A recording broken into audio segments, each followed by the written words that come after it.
Meliá Hôtel International est un groupe hôtelier espagnol qui a été fondé en 1956 et qui compte aujourd'hui 7 hôtels à Paris.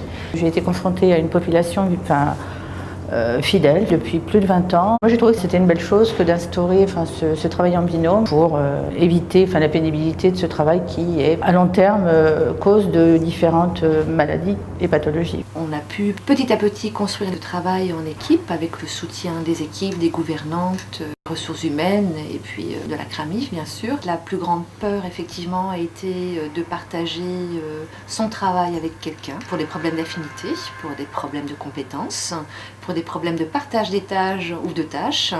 Donc il a fallu vaincre un petit peu toutes ces portes qui étaient fermées. Elles ont vu elles-mêmes en faisant des petits tests, en faisant des réunions toujours avec elles, elles ont vu que c'était vraiment bénéfique pour elles.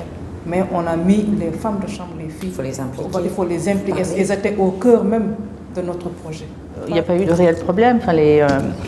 Les collaboratrices étaient ravies et ça s'est fait très simplement. Et là, on retrouve une équipe moins fatiguée, moins stressée. Et ça crée des liens, prennent le temps de se poser un peu plus longtemps et il y a une meilleure qualité de travail, c'est sûr.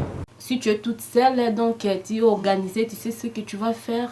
Mais c'était aussi stressant, des fois tu es aux étages, là-bas on t'appelle, laisse cette chambre, donc va faire l'autre.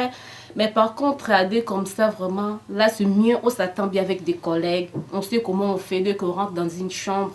On fait le lit à deux, et puis l'autre qui passe à la salle de bain, et l'une qui reste pour faire la poussière, l'aspirateur.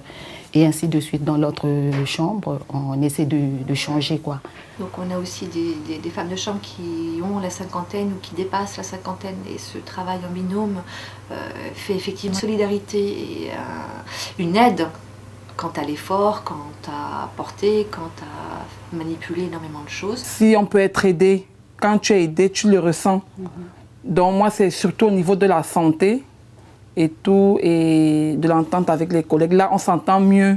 Il y a eu des peurs, on se disait, ah non, et puis entre nous aussi, chacune de son côté avait peur, est-ce que ça va marcher, comment on va s'entendre avec les autres collègues, mais en fin de compte, quand on a commencé, en tout cas, on a vu que non, c'était bien.